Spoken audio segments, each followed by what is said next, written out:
ॐ सहनाववतु सहनौ भुनक्तु सह वीर्यं करवावहै तेजस्विनावधीतमस्तु मा विद्विषावहै। ॐ शांति शांति शांति।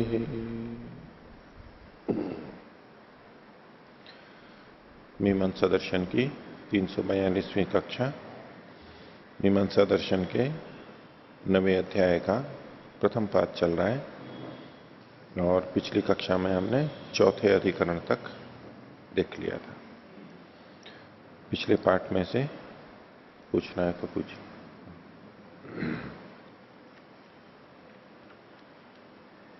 आचार्यवर्य अत्र यथा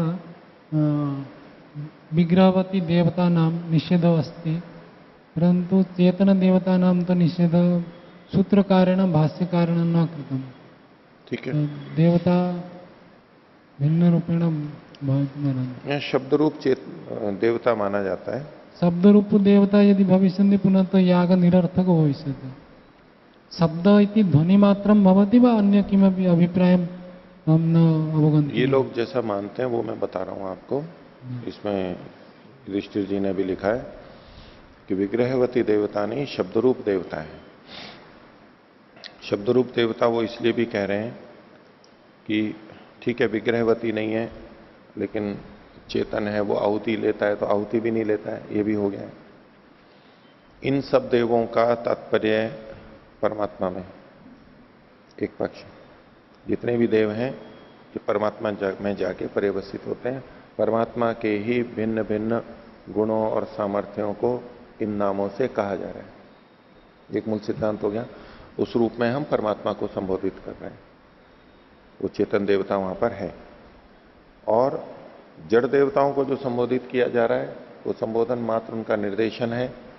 जड़ से संबंध हमने जो क्रिया की है उससे उस जड़ पर प्रभाव हो रहा है। वृष्टि की शुद्धि हो रही है, वृष्टि हो रही है इत्यादि जो हमारे को लाभ हो रहा है, वायु की शुद्धि हो रही है, तो इनमें जड़ में भी जो प्रभाव आ रहे हैं, परिणाम आ रहे हैं, उसको भी लेकर के किया जाता है। वहां तक ये द्रव्य पहुंच रहे हैं। वो अपने भौतिक रासायनिक जो भी परिवर्तन हो रहे हैं उससे हमारे पे सृष्टि पे जो प्रभाव आ रहा है, जीवों के लिए कुछ अच्छा हो रहा है, ऐसा मान के चलते हैं। पुनः संबोधन आदिकम जड़ पदार्थ नाम संबोधनम भवितुम होता है ना, जड़ के लिए संबोधन होता है। पुनः अन्यथा निषेधम कथम सिद्धांतिना। जड़ के लिए जो संबोधन होता है वो उसको सुनाने के लिए नहीं होता है, बस केवल उनको निर्देश मात्र है उनका। ये तो स्पष्ट है कि वो जड़ है इसलिए सुनते नहीं है, लेकिन हमारे ही निर्देश के लिए हम उनको निर्देशित करते हुए हम कुछ कार्य कर रहे हैं, उसके द्वारा हमें कुछ कर्म का स्मरण कराया जा रहा है, हमें ऐसा करना चाहिए बस। यथा अत्र लक्षणया इंद्रादि शब्दस्य भिन्न अर्थः कृतः सिद्धान्तिना, तत्र मम प्रश्नः भवति कि ईश्वर विषये अपि वेद मंत्रेषु बहुत्र विधि न भवति, परंतु तत्र तस्य गुणानां वर्णनं भवति। अत्र यथा उक्तं कि एवं न भवितुमर्हति, तस्य संगतिर्न जायते। नहीं, क्या नहीं हो सकता है? आप ये कह रहे हो कि वेद में भी ईश्वर के बहुत से गुणों का वर्णन होता है, तो उसमें क्या आपत्ति है? यथा अत्र सिद्धान्तेन उक्तमस्ति चतुष्मते शृण्वते, अब चक्षुष्मते शृण्वते, तो चक्षुष्मान नास्ति इति वदति। श्रवण क्रियायाः विधानं भवति, तो चक्षुष्मान इति चक्षु तस्य अस्ति इति न ज्ञायते। तो तथैव ईश्वर विषये अपि बहुत्र वर्णनं भवति वेदेषु उपनिषदि। कहना क्या चाह रहे हैं आप? कहना क्या चाह रहे हैं? ईश्वरे तत्तद् गुणं वर्तते इति वयं मन्यामहे।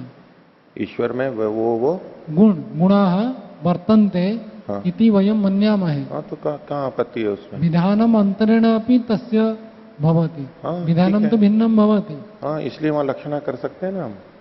इसीलिए तो कर सकते हैं लक्षणा, मम प्रश्न क्योंकि वो गुणों का वर्णन मात्र है, निर्देश मात्र है, उसकी विधि नहीं की जा रही है। अगर उसकी विधि की जा रही होती तो फिर वैसे ही आंख नाक कान वाला होना चाहिए था। सुन लीजिए बात को, पीछे की बात को दोहरा रहा हूं, वो ध्यान रहेगा तो प्रश्न नहीं उठेगा। संगति क्या है इसमें? आपका कहना है कि जैसे यहां पर निषेध किया गया फिर तो परमात्मा का भी निषेध हो जाएगा, आपका ये प्रथम दृष्टि है।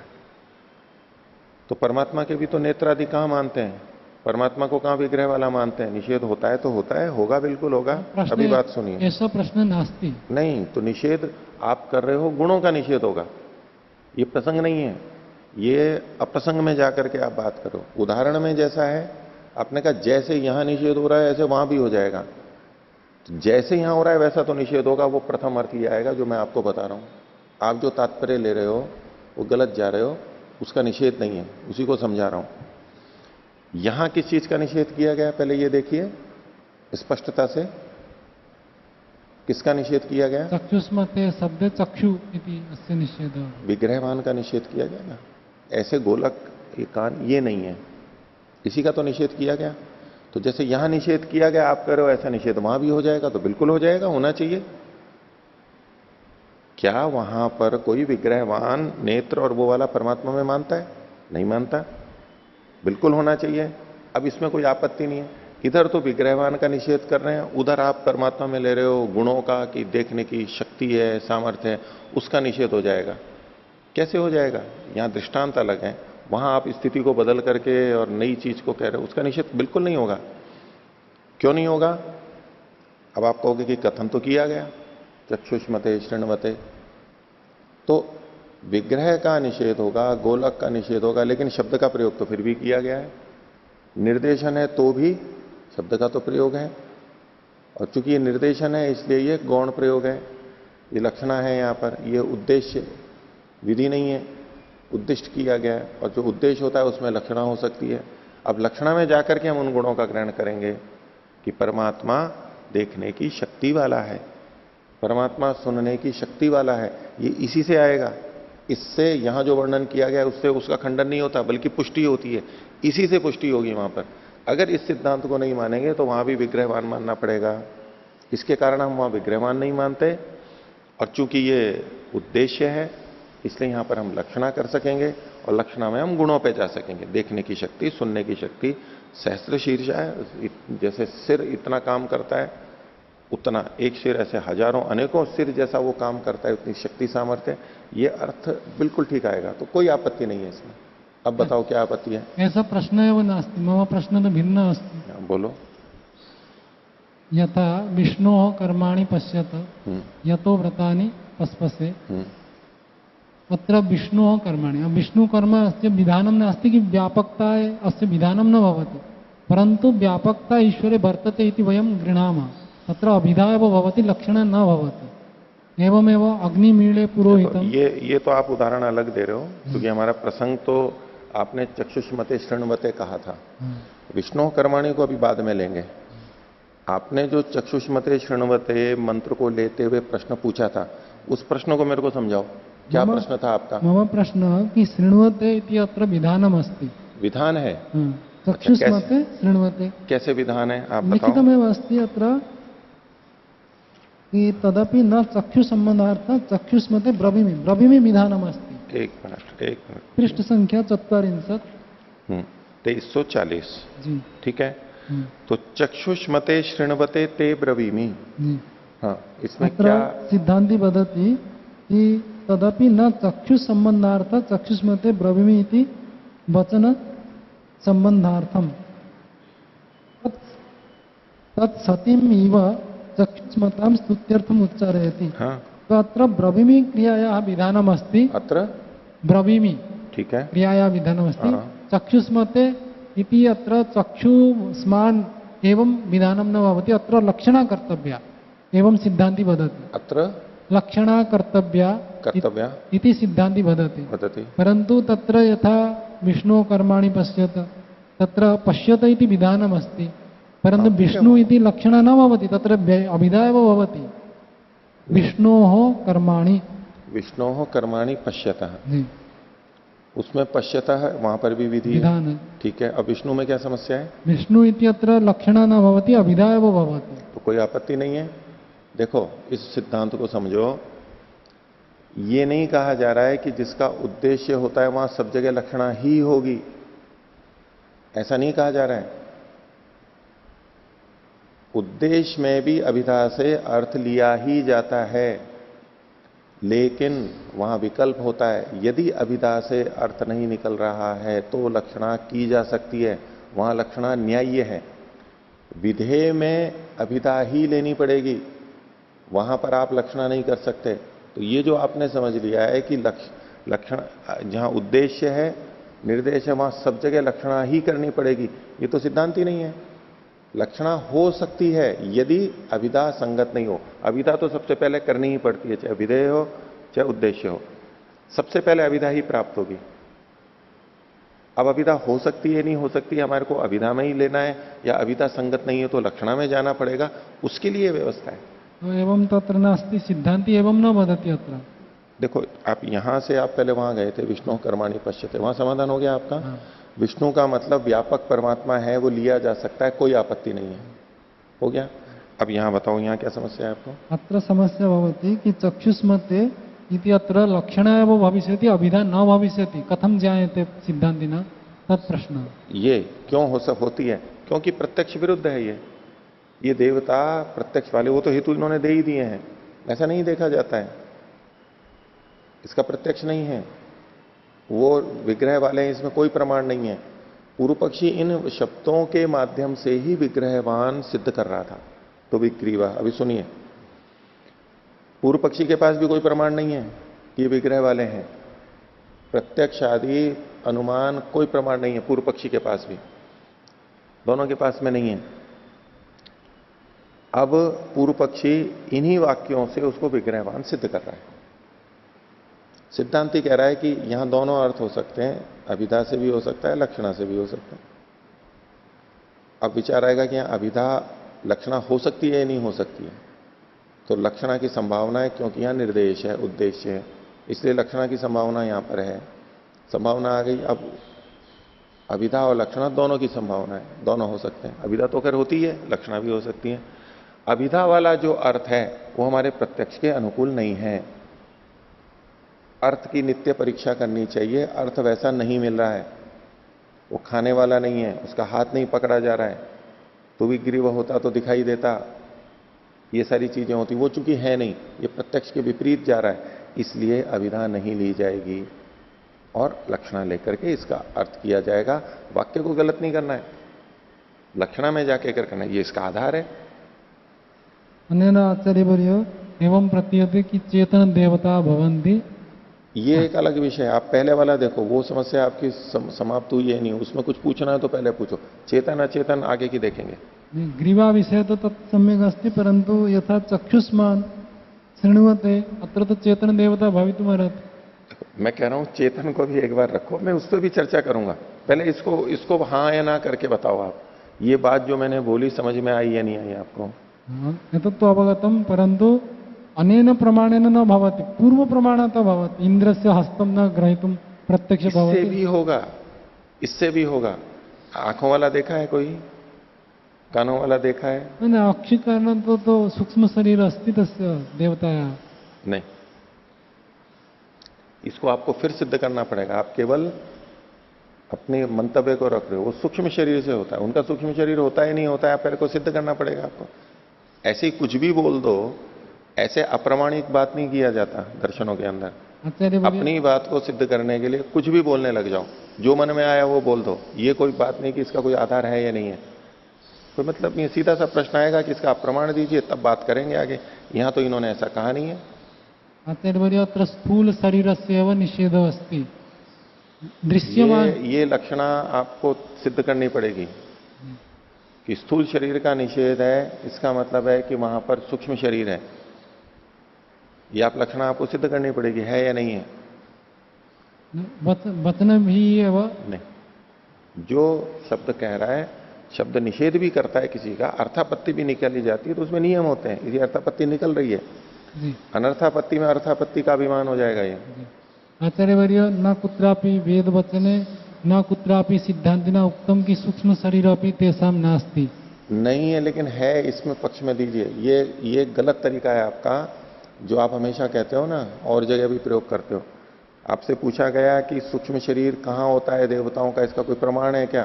तो बोले सूक्ष्म शरीर नहीं होता है, इसमें भी कोई प्रमाण नहीं है। अत्रैव प्रमाणम अस्ति। देखिए, सुनिए, पहले इस बात को समझिए। आप बहुत गलत तरीके से उसको प्रस्तुत करते हैं, ये कोई प्रमाण नहीं है।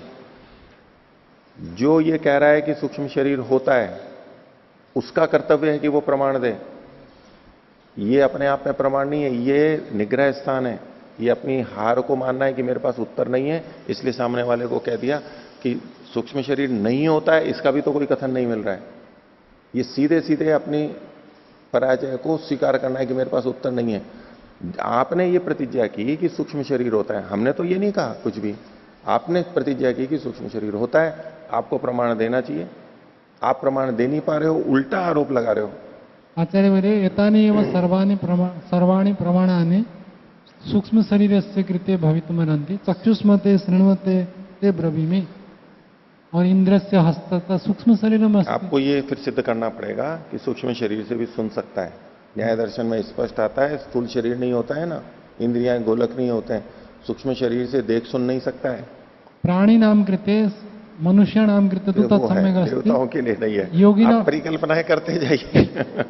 देखो, ऐसी चर्चा नहीं करनी है यहाँ पर। न्याय दर्शन एव उक्तम योगी नाम कृते भिन्ना स्थिति तेषाम अंतःकरणम भिन्नम भवति बहिष्करणात् भिन्नम अपि ते ग्रहीतुमर्हन्ति। अंतःकरण होता है, तो यदि योगिनः ग्रहीतुमर्हन्ति वो योगी सशरीर है, सशरीर रहित है। हम तदेव वदामि यदि सशरीर योगी अपि कर्तुमर्हति तर्हि तो अशरीर देवताः किमर्थं न कर्तुम्। एक परिकल्पना अर्थापत्ति। आप खुद फिर एक नया अनुमान कर रहे हो। देखिए, इन चीजों में शब्द प्रमाण हो तो बात होगी। आपका प्रमाण, आपका वचन हमें स्वीकार्य नहीं है। प्रमाण, आप प्रमाण नहीं हो हमारे लिए। और आपकी जो परिकल्पना है, नहीं, ये नहीं है, ये नहीं कह रहा है। यही तो मीमांसा बताता है कि जो चीज यहां से निकल रही है नहीं निकल रही है, आप अनावश्यक रूप से अपने पक्ष की पुष्टि के लिए वहां से निकालते चले जा रहे हो। इसके लिए वो परिकल्पना, उसके लिए वो परिकल्पना। परिकल्पना नास्ति यथार्थमेव यत्र अत्र केवल विग्रहवती देवतायाः। ठीक है, यहां पर कहीं सूक्ष्म शरीर की चर्चा नहीं है, तो इस विषय को हम यहां पर नहीं उठाएंगे। मीमांसा का यह प्रकरण नहीं है। मीमांसा में स्थूल शरीर का विग्रह का निषेध किया गया, उतनी केवल चर्चा रखेंगे। उसमें कोई प्रश्न तो पूछिए। जिस शैली से इन्होंने उत्तर निकाला है, उसमें कुछ चर्चा करनी हो तो चर्चा कर सकते हैं। ये क्या कहना चाहते हैं, कैसे अर्थ को निकाल रहे हैं, कैसे विग्रह का निषेध कर रहे हैं। वचन तो कह रहा है चक्षुष्मते, लेकिन क्यों नहीं अर्थ निकल रहा है, बस यहां तो इतना ही विषय है। रमन जी, वो लक्षणा के विषय में भी बताया था कि जो लक्षणा होती है वो उद्देश्य में होती, विधि में नहीं होती। तो जैसे हम लोक में व्यवहार करते कि ये बालक शेर है, ये शेर है, ऐसा जब कर रहे, ये विधि कर रहे, तो वहां तो हम लक्षणा में जाते हैं कि शेर के समान है। जहां विधि में भी नहीं होती है, न्याय्य नहीं है विधि में, लेकिन वहां पर भी लक्षणा हो सकती है विधि में भी। लेकिन जब दोनों हो तो दोनों में से किस में लक्षणा करके अर्थ निकालेंगे? विधि भी है, उद्देश्य भी है। अगर हमें अर्थ करते समय एक में, दोनों में अभिधा करने से अर्थ नहीं घट रहा है, एक में लक्षणा करने से अर्थ घट रहा है, तो अपेक्षा से उद्देश्य में लक्षणा करके अर्थ निकाला जाएगा, विधि में लक्षणा नहीं की जाएगी। कोई करने लगे उद्देश्य में तो विधि, उद्देश्य में तो लक्षणा नहीं करे, वहां तो अभिधा ले, और विधि के अंदर लक्षणा करने लग जाए, वो नहीं चलेगा।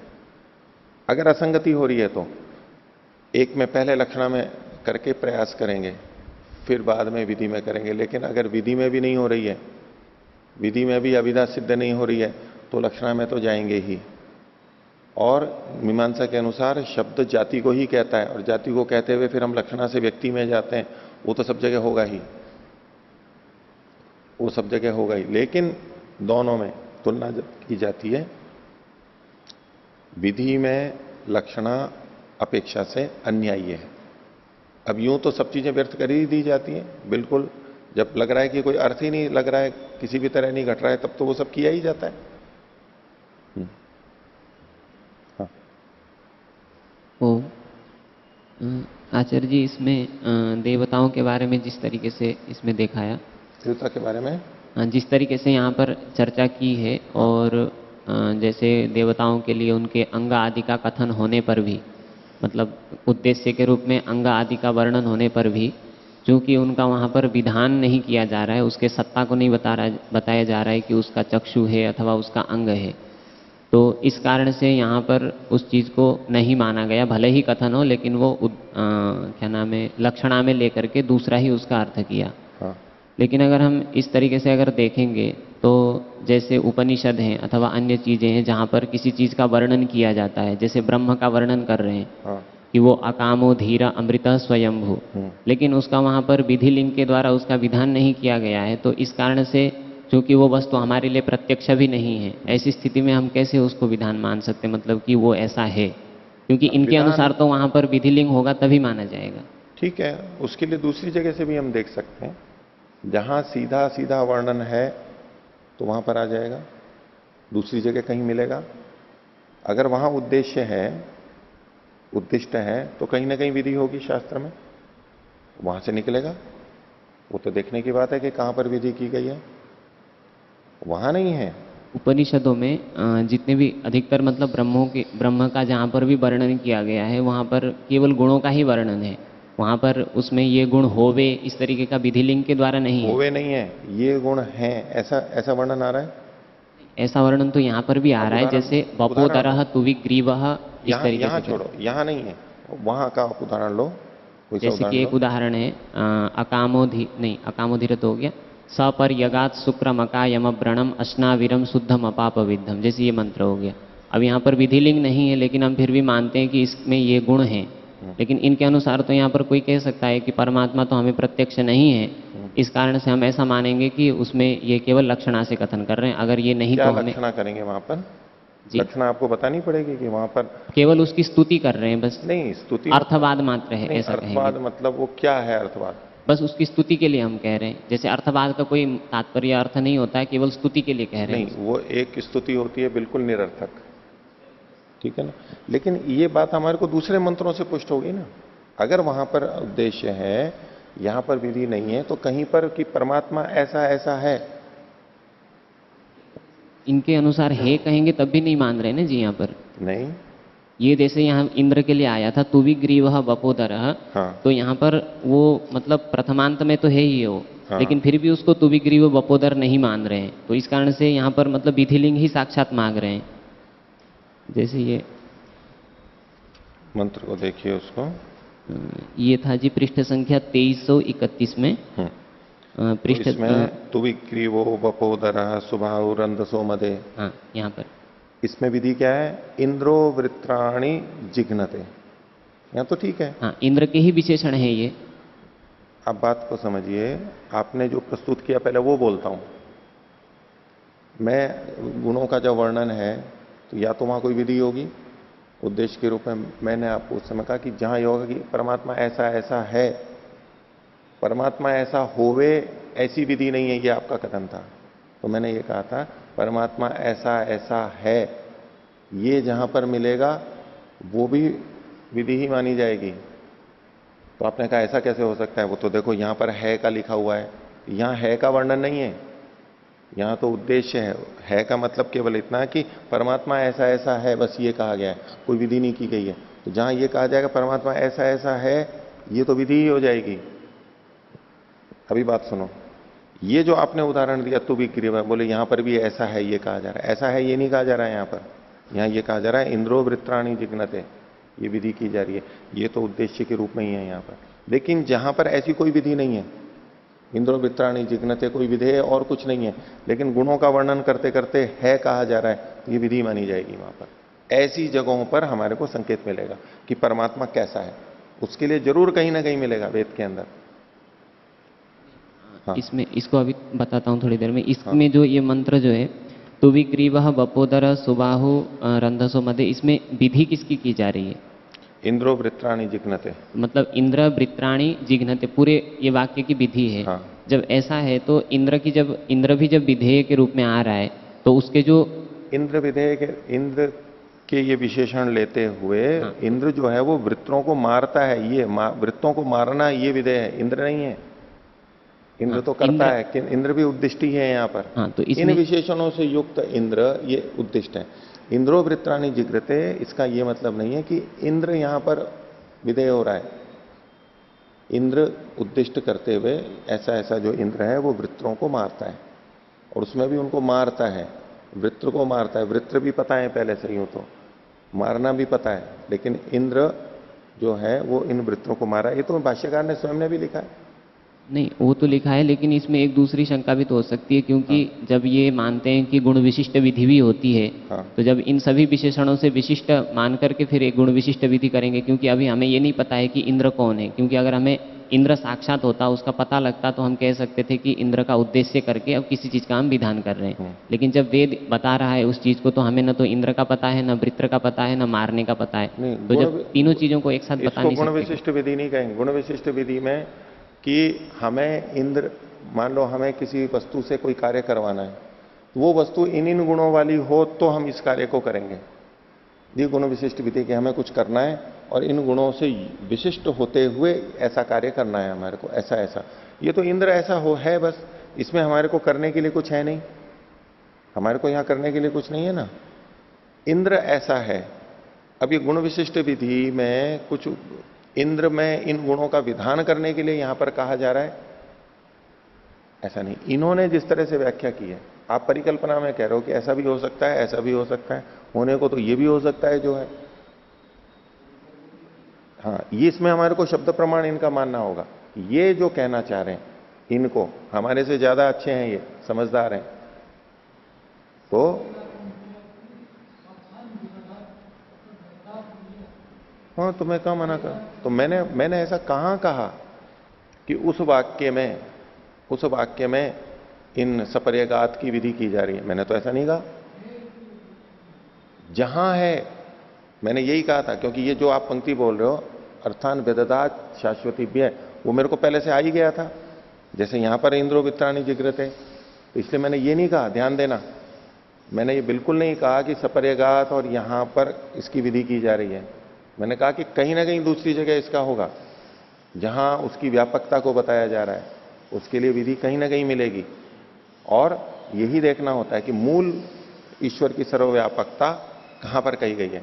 ठीक है, हम सामान्य रूप से बोलते हैं, कोई पूछे कि ईश्वर सर्वव्यापक है, कैसे पता, तो सपर्यगात शुक्रम अकायम हम इसको बोल देते हैं कि देखो यहां पर कहा गया है। ठीक है, तो जब हम प्रमाण के रूप में वहां पर लेते हैं, प्रमाण के रूप में लेते हैं, तो जहां पर उद्देश्य करते हुए भी कहा जाता है, हम उसको प्रमाण के रूप में प्रस्तुत कर सकते हैं। वहां पर संकेतित हो रहा है अन्यार्थता, प्रयोजन तो उस वाक्य का है वेददात शाश्वती व्यय समाप्य, लेकिन अन्यार्थता जो बीच बीच में आता है ना, कि इससे संकेत हमारे को मिलता है, ये वर्णन मिलता है, ये हल्का प्रमाण है, सीधे सीधे नहीं है। सीधे सीधे परमात्मा के सर्वव्यापकता की विधि नहीं की जा रही है, लेकिन उद्देश्य के रूप में कहा गया तो भी अन्यार्थ दर्शन के रूप में ये इसको प्रमाण के रूप में प्रस्तुत किया जा सकता है, और सामान्यतः जैसे हम लोग करते हैं प्रवचनों में वो किया जा सकता है। लेकिन यदि कहीं प्रश्न खड़ा हो रहा हो, ये चर्चा कब आएगी, जहां पहले दो पक्ष बनेंगे कि यहां पर ये अर्थ होना चाहिए, यहां पर ये अर्थ होना चाहिए। अब वहां पर कोई समस्या हो तब इन चीजों का निर्णय होता है। जहां कोई समस्या नहीं है वहां इनकी कोई आवश्यकता नहीं है। तो कोई भी मंत्र आप लेंगे तो पहले अपने को वहां समस्या खड़ी करनी पड़ेगी, यहां समस्या क्या आ रही है, सपर्यगात।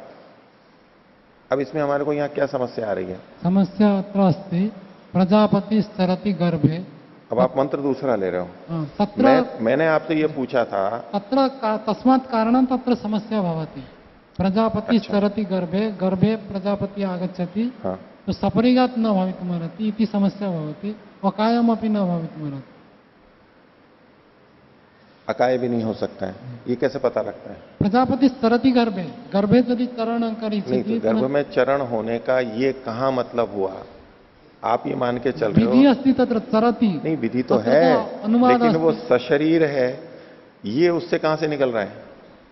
गर्भचरणं प्रत्यक्षमेव एतत्। नहीं, गर्भे सशरीरमेव चरति, अशरीरं कश्चित् गर्भे न चरति। प्रत्यक्ष उसका ये प्रजापति चरति गर्भे अंतः, तो प्रजापति गर्भ के अंत में जाता है, अंदर जाता है, तो उससे वो शरीर सशरीर कहां से हो गया ये बताओ। आचार्यवर्य तत् प्रत्यक्षम कोऽपि तत् अपलापम न कर्तुमर्हति। नहीं आप बताओ ना, मैं तो अपलाप कर रहा हूं, चलो मेरे को समझ में नहीं आ रहा है, आपको तो पता ही है, आप बता दो ना मेरे को, समझा दो ना मेरे को, बच्चा मान करके समझा दो। आप क्यों नहीं समझा रहे हो? किम किम पृच्छन्ति प्रश्नम तो उत्तर दे दिया और ये नहीं पता है कि मैं क्या पूछ रहा हूं, यही समस्या है। पुनः वदन्तु।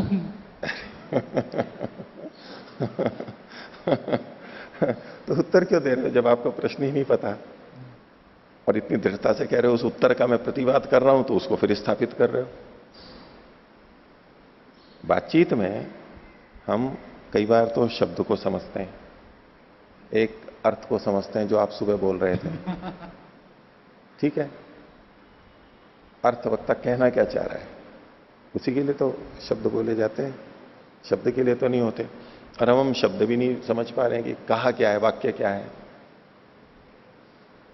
तो बुद्धि ने क्या निर्णय किया, आत्मा ने किस विषय की विवेचना करके शब्द को बोल करके बोला जो आप बोल पाए? क्या आपने ऐसा सोचा जो आप बोल पाए? सशरीर विषय भवता पृष्ठः कि ईश्वर सशरीरम प्रविशति हाँ अस्मिन् किं प्रमाणम्, एतद् एषः प्रश्नः भवता पृष्टः। हाँ सम्यक्। तो अहं जीवात्मानं विषये वदामि, यथा जीवात्मानः अशरीरं भूत्वा अपि सशरीरं गर्भं प्रविशन्ति, तथैव परमात्मा अशरीरं भूत्वा अपि सशरीरं गर्भं चरति। प्रजापतिश्चरति गर्भे अंत, आगे अंतर्जायमान बहुधा विजय। प्रजापतिश्चरति गर्भे अंत जायमान सजायमानो, वो अजायमानो या सजायमानो? प्रजापतिश्चरति गर्भे अंत अंतः अजायमानो। अजायमान इति लक्षणं भविष्यति, चरति इति विधि अस्ति अत्र। अजायमानो बहुधा विजायते, अर्थात सर्वदा सा जायमान न भवति, कदाचित जायमान भवति, कदाचित अजायमान भवति। ये सब आप अपने ढंग से करते नहीं, चले। अत्र लक्षणं भविष्यति एव, चरति इति विधिः लक्षणा अस्ति। भी कौन सी होगी ये भी तो सारी विवेचना करनी होगी। अन्य भवेत् कापि इतना वाक्यम् अस्ति। इतना इतना आसान नहीं होता है, उसके लिए यूं ही कह देना अजायमानो बहुधा विजायते, तस्य योनिम पश्यन्ति धीरा, धीरा तस्य योनिम परिपश्यन्ति धीरा, तस्मिन् तदस्तु भुवनानि विश्वा। तो उसको, उस कारण को धीर लोग देखते हैं। सामान्य जनता की दृष्टि से देखेंगे तो यही होगा कि जैसे आत्मा शरीर को धारण करता है, ऐसे वो भी शरीर को धारण करता है। और उसके साथ साथ कि आत्म परमात्मा का यदि शरीर है तो वो कौन सा शरीर है, यहां की दृष्टि से देखेंगे उसको व्यापक भी कहा जा रहा है और व्यापक नहीं कहा जा रहा है। कुत्र वदन्ति व्यापक? हाँ विधि वदन्तु। अच्छा नहीं उसमें आप कह रहे हो, आपने कहा था कि इसमें विरोध आ रहा है कि सपर्यगात में। अत्र तो लक्षण अस्ति, व्यापक नहीं, मेरी नास्ति। बात सुनो, आपने कहा कि सपर्यगात में एक तरफ कहा कि प्रजापतिश्चरति गर्भेरन्तः, एक तरफ ये कहा गया, एक तरफ सपर्यगात कहा गया। इन दोनों एव प्रमाणं नास्ति, मेरा वाक्य ही पूरा नहीं हो तत्र प्रमाणकोटिः नास्ति, चरति एव प्रमाणं, तथैव विधिवाक्यं वदन्तु भवन्तः। नहीं मैं पहले आपके वाक्य को उद्धृत कर रहा हूं, मेरे को जो स्मरण आ रहा है। आपने कहा कि इन दोनों में विरोध आ रहा है, इन दोनों में विरोध आ रहा है कि ये सपर्यगात हो नहीं सकता है, हाँ। ठीक है। हाँ, तो प्रजापति चरती, चरती में मैं ये आपसे कह रहा हूं कि चरती में सशरीर ही होता है, ये यहां से कहां से पता लग रहा है? अशरीर भी तो चरण होता है, प्रमाणम। अशरीर भी तो जैसे परमात्मा। जैसे पर यहां पर पहले आपको ये बताना पड़ेगा कि ये सशरीर होता है। साध्यमेव प्रमाणम रूपेण न भवितुमर्हति। साध्यम अस्ति ईश्वर सशरीरं गच्छति अथवा अशरीरं, हाँ। तथैव भवता प्रमाण रूपेण नहीं, प्रस्तूयते। पहले आप ये बताओ कि सशरीर होता है, इसका प्रमाण आपसे पूछ रहे हैं ना। जीवात्मा आप उसके लिए आप कह रहे हो कि अशरीर नहीं हो सकता। यथा जीवात्मनः हाँ स्वरूपतः शरीररहिताः भवन्ति, हाँ। परन्तु यदा गर्भमध्ये चरणं कुर्वन्ति सशरीरं भवन्ति, तथा परमात्मा। हाँ, ऐसे परमात्मा भी करता है। तो वो कौन सा शरीर है बताओ? आपने देखा वो शरीर, बताओ ना, प्रत्यक्ष बताओ ना, कौन सा शरीर है वो? बस यही उत्तर है। यहां की दृष्टि से देखो कि आप कल्पना में तो जा रहे हो, उसको हम प्रत्यक्ष में नहीं देख पा रहे। आप बताओ ना कौन सा वाला है, क्या प्रमाण है कि ये वाला है? जीवात्मा का है, ठीक है, हम तो इन सबको जीवात्मा के शरीर वाला समझते हैं, और जीवात्मा शरीर वाला होता है ये आपने मान लिया है। आप कहते हो परमात्मा भी शरीर वाला होता है, तो वो बताओ आप कौन सा है वो शरीर? श्री रामचंद्र श्री कृष्णचंद्र सर्वे भगवत रूपेण वर्तन्ते। अब आपसे पूछेंगे कि आपको कैसे पता लगा कि ये परमात्मा है? दिव्यता तत्र दृश्यते।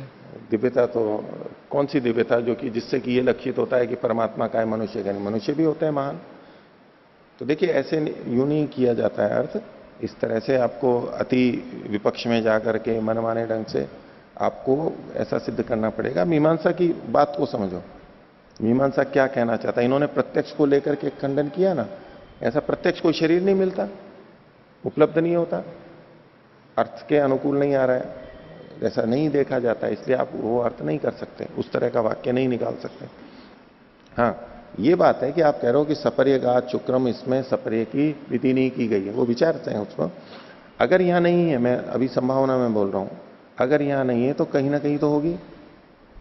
इतने सारे वेद मंत्र हैं, कहीं साक्षात होगा जहां विधि के रूप में होगा, और उसका फिर यहां पर अनुवाद किया गया। बिल्कुल ठीक है इस वाक्य में कि ये सारा ऐसा ऐसा जो परमात्मा है वो सब जगह व्याप्त होकर के इसको रक्षा कर रहा है। वेददात शाश्वतीभ्य समाभ्य, अर्थान वेददात, अर्थों को इसने बताया शाश्वती समा के लिए, शाश्वत प्रजाओं के लिए उसने इसको बताया। ये यहां पर मुख्य बात है, विधि की बात है। बाकी जो सारे विशेषण है वो विशेषण के रूप में है।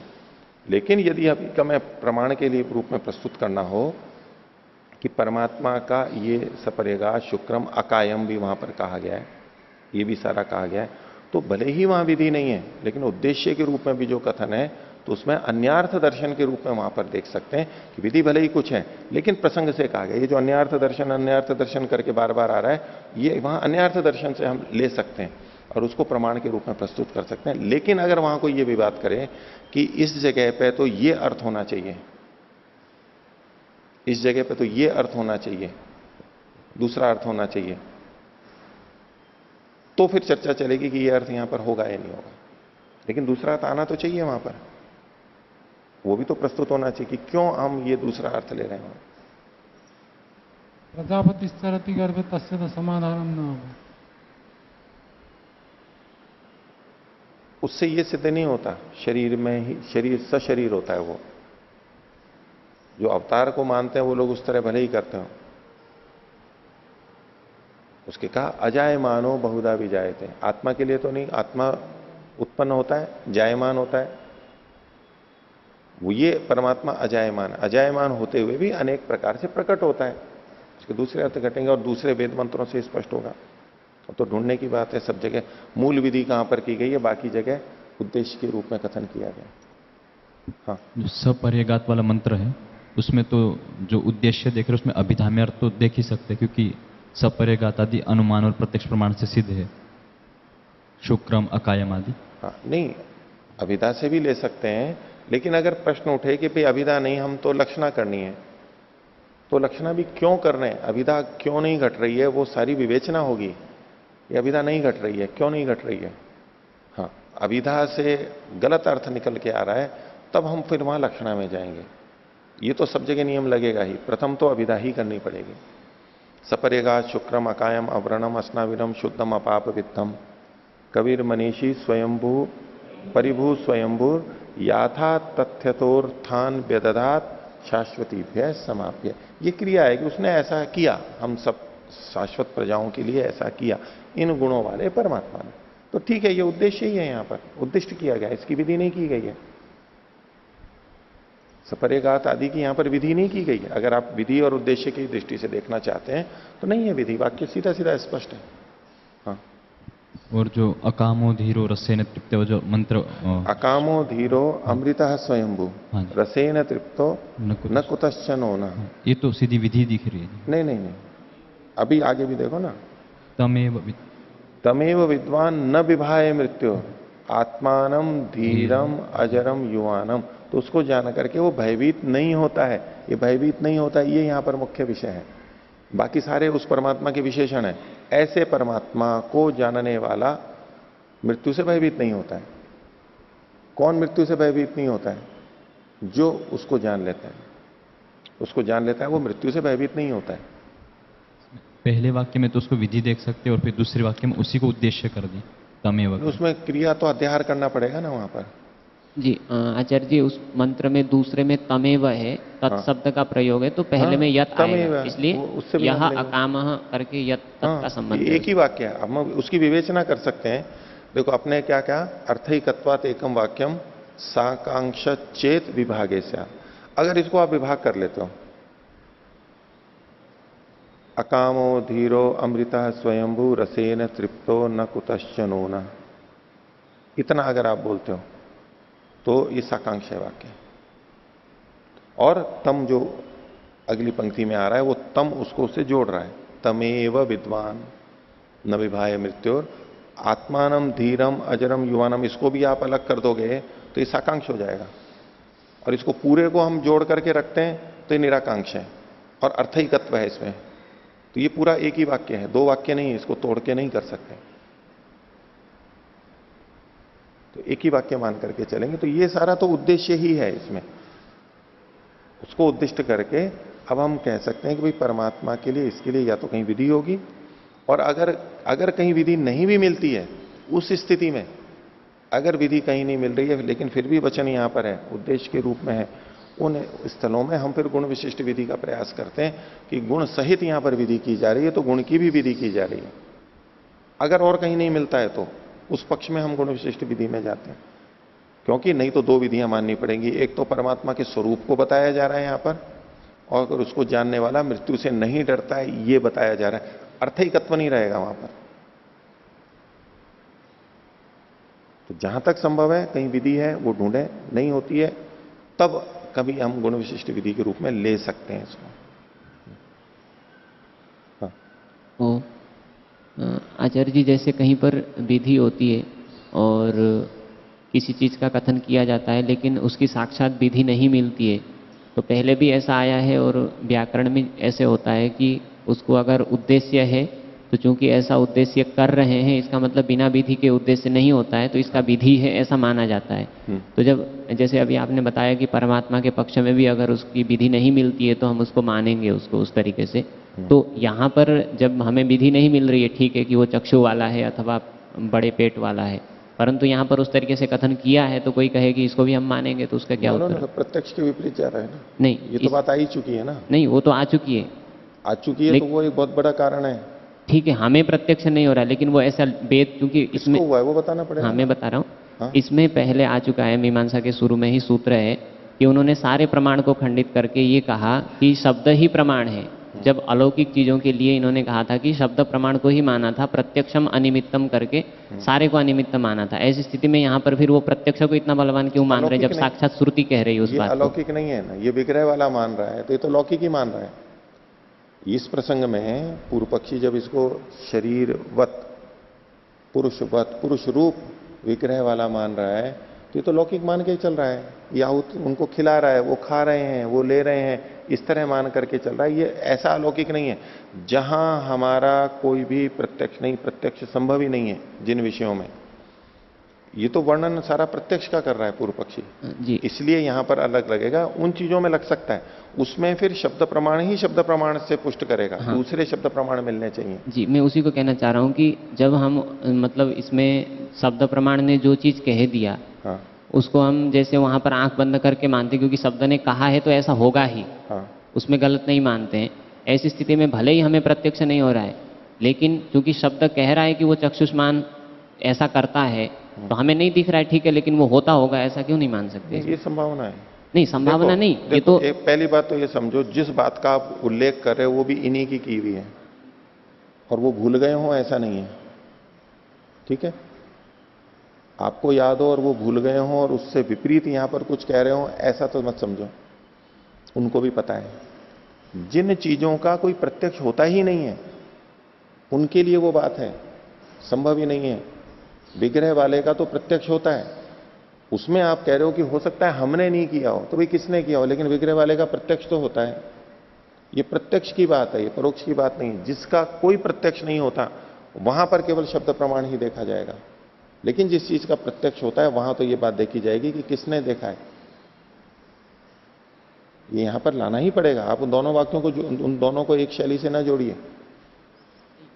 जिन चीजों का प्रत्यक्ष नहीं होता है वो उसको शब्द कह रहा है, हाँ। तो हमने किस आधार पर माना उसको? केवल इसी आधार पर ही तो माना, चूंकि शब्द ये प्रमाण वस्तु के। हमें प्रत्यक्ष नहीं हो सकती परंतु शब्द कह रहा है इसलिए है। बिल्कुल।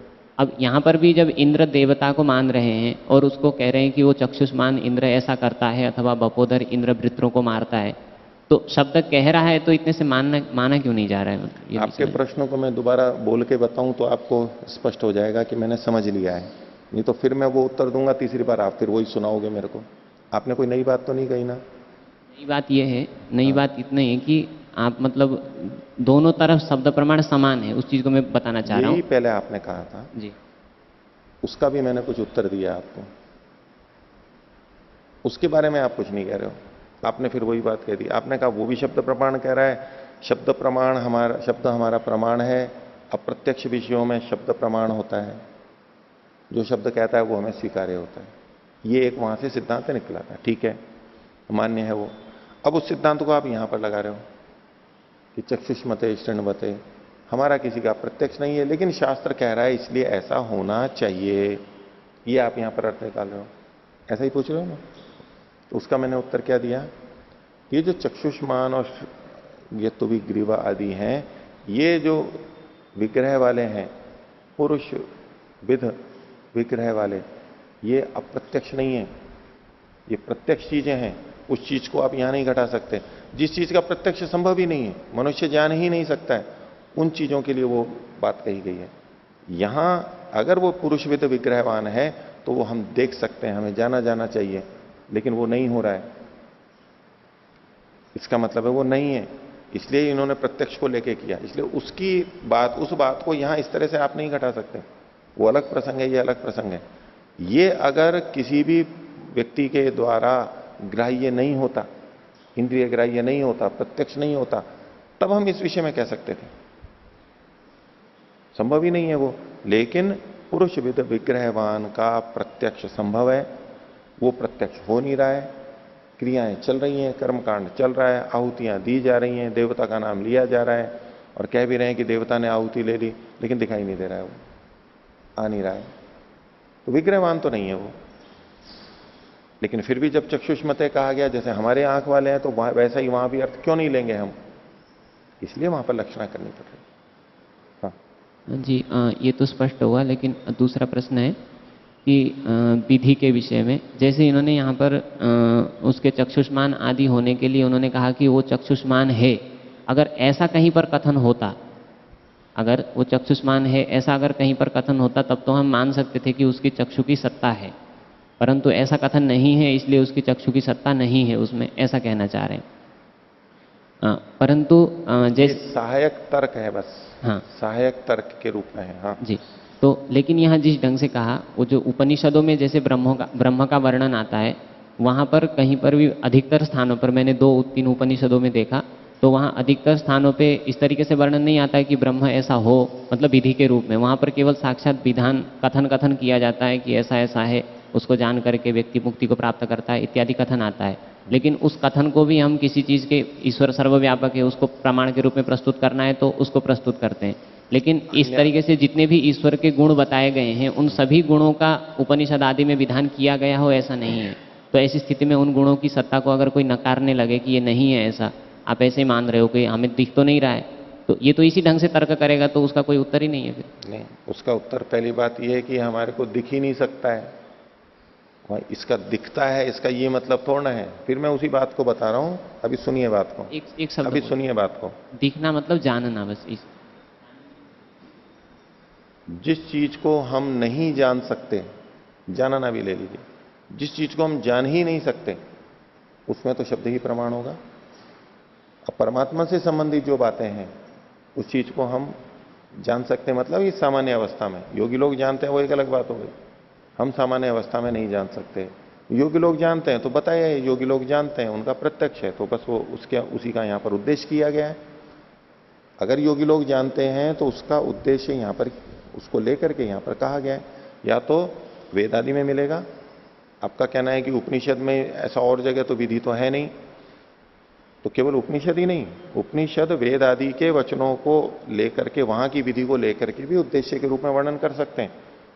विधि उपनिषद में ही हो ये कोई आवश्यक नहीं है, पूरे वांग्मय में वेदों के अंदर भी ली जा सकती है व्यापक रूप से। दूसरा कि जहां पर ये वर्णन आ रहा है ऐसा होवे, वो भले ही नहीं हो, वर्तमान काल में भी आ रहा हो, लेकिन परमात्मा ऐसा ऐसा है, ये कोई वाक्य आ गया, ये है कथन भी विधि ही होगा। लेकिन यहाँ अगर पर वहां वाक्य में दूसरी कहीं विधि है, जैसे कि ये इन्होंने बताई, तब तो वो विधि मानी जाएगी, इसको उद्देश्य माना जाए। लेकिन अन्य कोई विधि है नहीं, लेकिन फिर भी वाक्य कहा जा रहा है, स्तुति वाक्य कहा जा रहा है, तो वहां कुछ ना कुछ विधि होगी और उसको भी हम विधि के रूप में मान सकते हैं। और विधि के रूप में नहीं भी माने तो अन्यार्थ दर्शन भी एक प्रमाण होता है।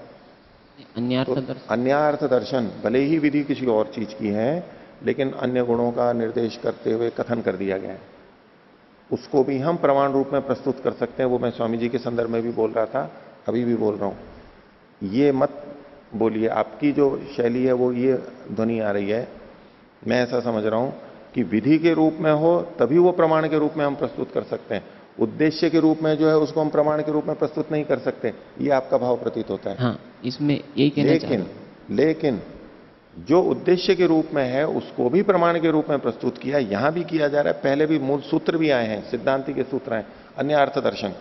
अन्य अर्थ दर्शन में भले ही दूसरे विधि के लिए वो वाक्य कहा जा रहा हो, लेकिन वहां देखा जा रहा है ये कथन, उसको भी प्रमाण के रूप में हम प्रस्तुत कर सकते हैं। ये चर्चा अलग निकलेगी उसके बाद कि यहां जो हम अर्थ कर रहे हैं ये यही है या दूसरा है, इसके लिए चर्चा चल सकती है। लेकिन अगर उस अर्थ में कोई विवाद नहीं है तो उस उद्दिष्ट अर्थ को भी, विशेषण को भी हम प्रमाण के रूप में प्रस्तुत कर सकते हैं। हम ये जानना चाहें कि यहां तो उद्देश्य है तो इसका विधि वाक्य कहां पर है, अब उसके लिए वो वांग्मय को हमारे को खोजना होगा, लेकिन कहीं ना कहीं मिलेगा, सीधे सीधे मिलेगा और नहीं तो लक्षणा से मिलेगा।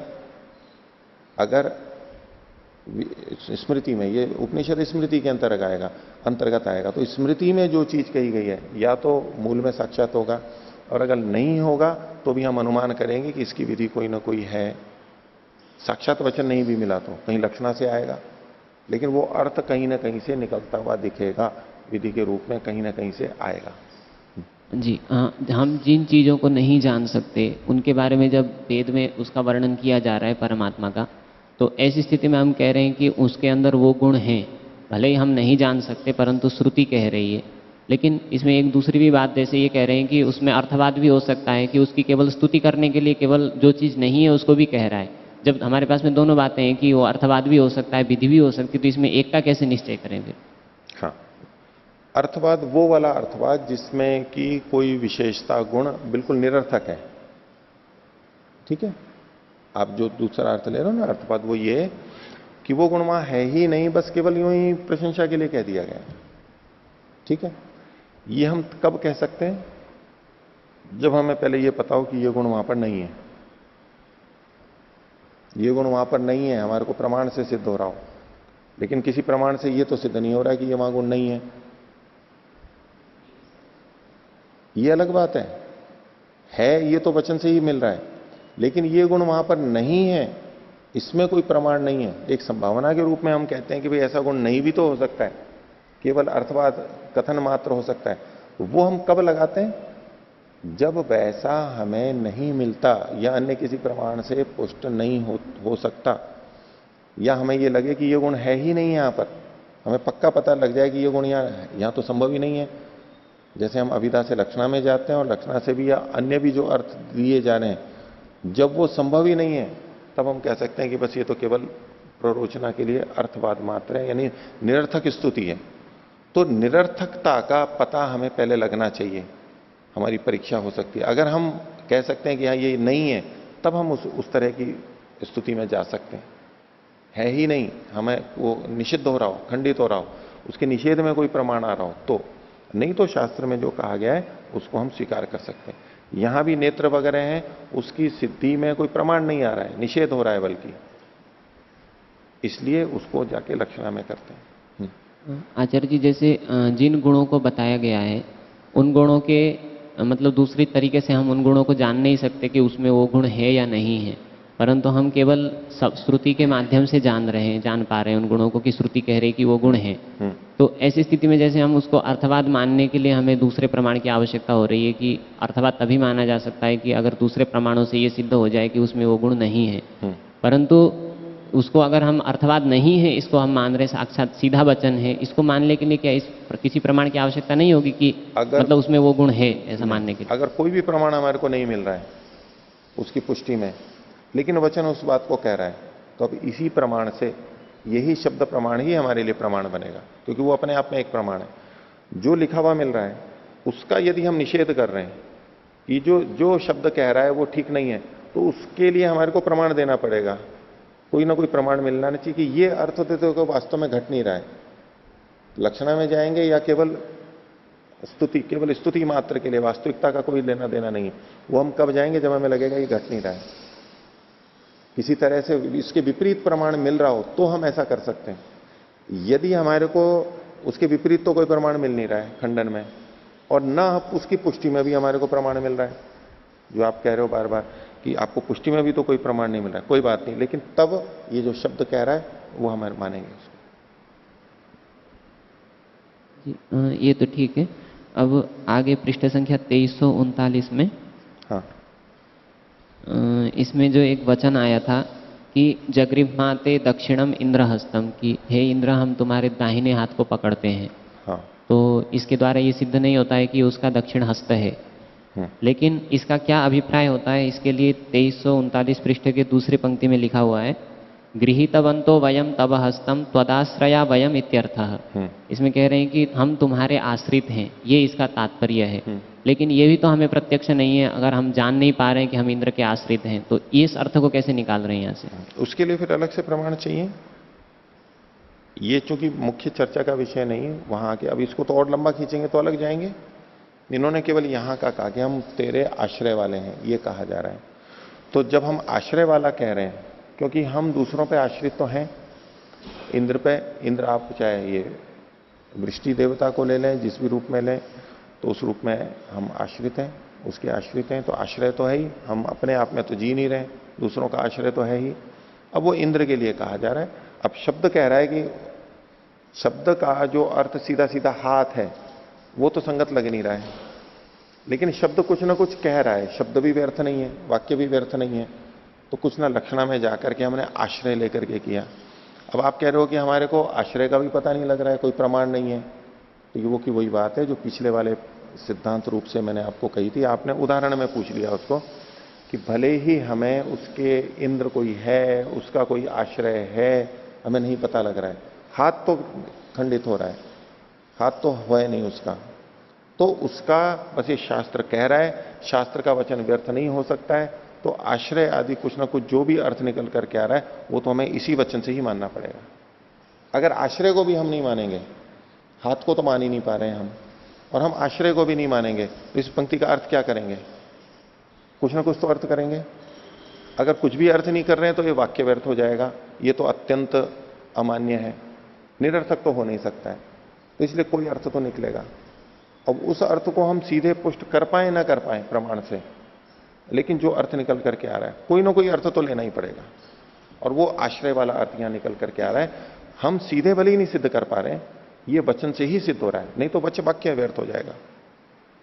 इसके लिए प्रमाण की कोई जरूरत नहीं है कि वो, उसके लिए हमको अलग से प्रमाण मिले कि वो आश्रय है, तब हम इस पंक्ति का अर्थ मानेंगे कि आश्रय, इसकी कोई आवश्यकता नहीं है। लेकिन अगर कोई कहता है कि हाथ है, वो हाथ मिल नहीं रहा है, तो वो तो खंडित हो जाएगा।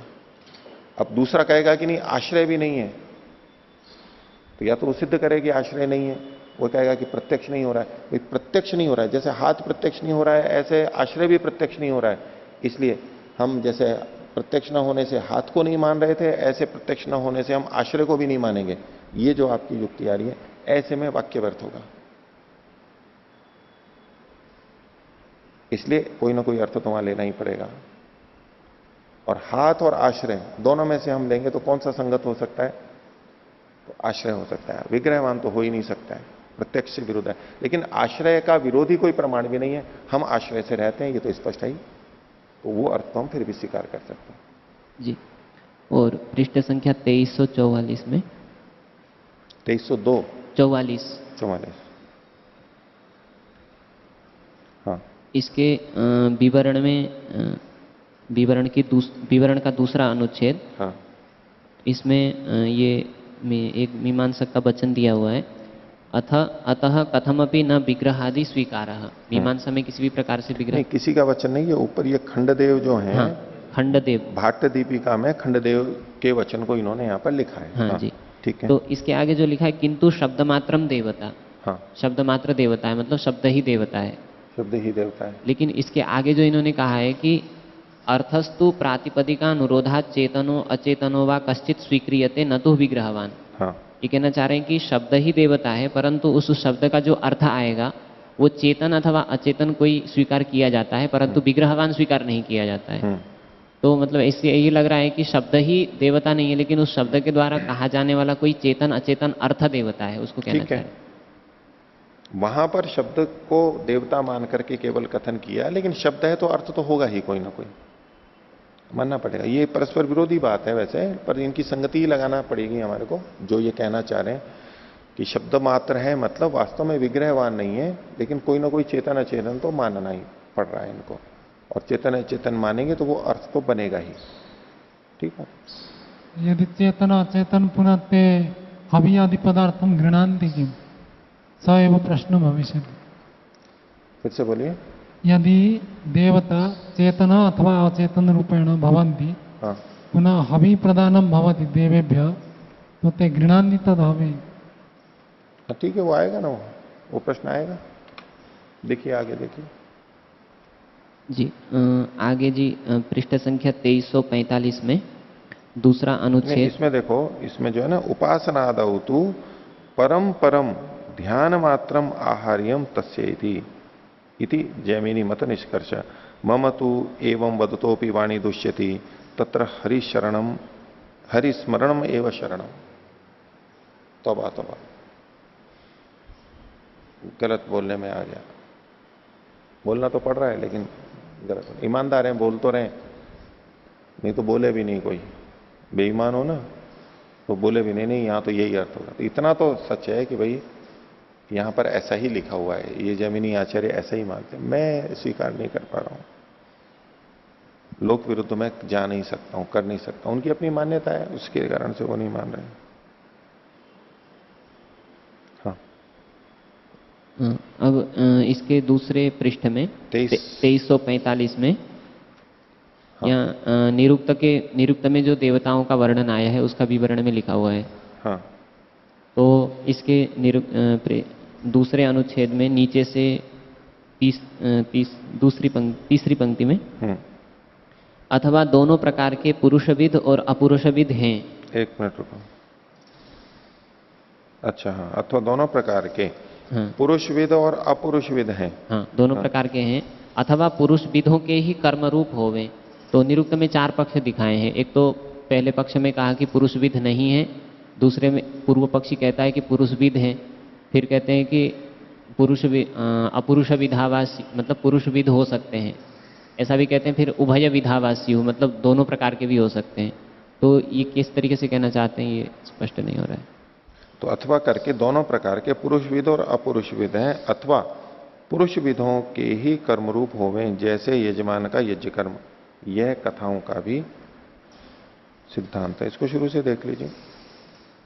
अब देवताओं के आकार का विचार किया जाता है। ऊपर एक मत है कि देवता पुरुष के समान शरीरधारी चेतन है, चेतना वाले के समान ही वेद में देवताओं की स्तुति होती है और उसी प्रकार उनके पृथक पृथक नाम है।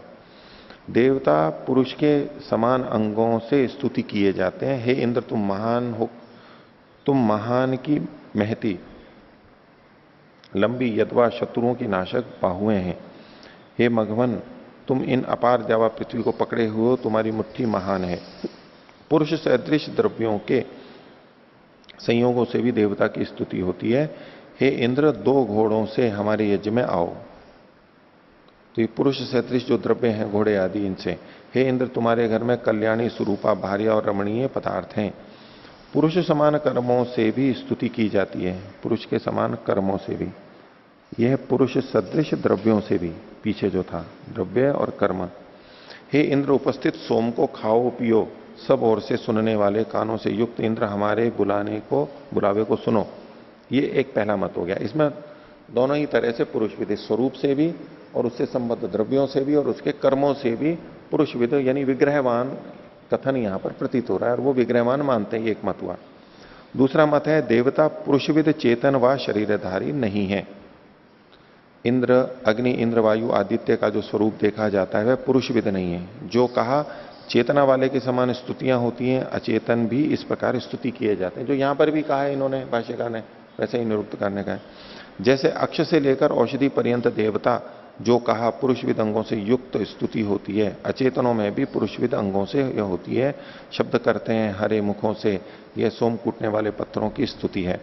सिंधु ने घोड़ों से युक्त सुखकारी रथ को जोड़ा, यही उदाहरण जो यहां पर है। यह नदी की स्तुति है।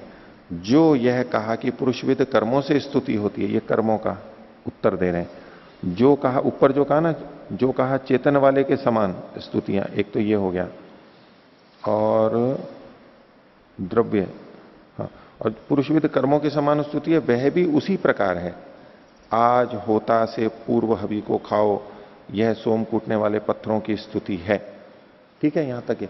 ये जो दूसरा मत है ना, ये दूसरा मत पहले वाले मत का उत्तर दे रहा है। कई तरह से उत्तर, उन्होंने कई तरह से बात रखी थी, कई तरह से। अब आगे जो कह रहे हैं, आप जो पूछ रहे थे, अथवा दोनों प्रकार के हैं, पुरुषविद और अपुरुषविद, ये अलग मत हो सकता है। ये पुरुषविद भी हैं अथवा अपुरुषविद भी हैं। उदाहरण नहीं दिया इन्होंने। अथवा पुरुषविदों के ही कर्मरूप होवे। ये जो कर्मरूप है, कर्मों से जो स्तुति है वो पुरुषविद और अपुरुषविद दोनों से होती है। इसको कर्म वाले से जोड़ के देखिए तो, क्योंकि पीछे जो कहा था चौथी पंक्ति में, जो ये कहा कि पुरुषविद कर्मों से स्तुति होती है, वह भी उसी प्रकार है। आज होता से पूर्व हवि को खाओ, यह सोम कूटने वाले पत्थरों की स्तुति है।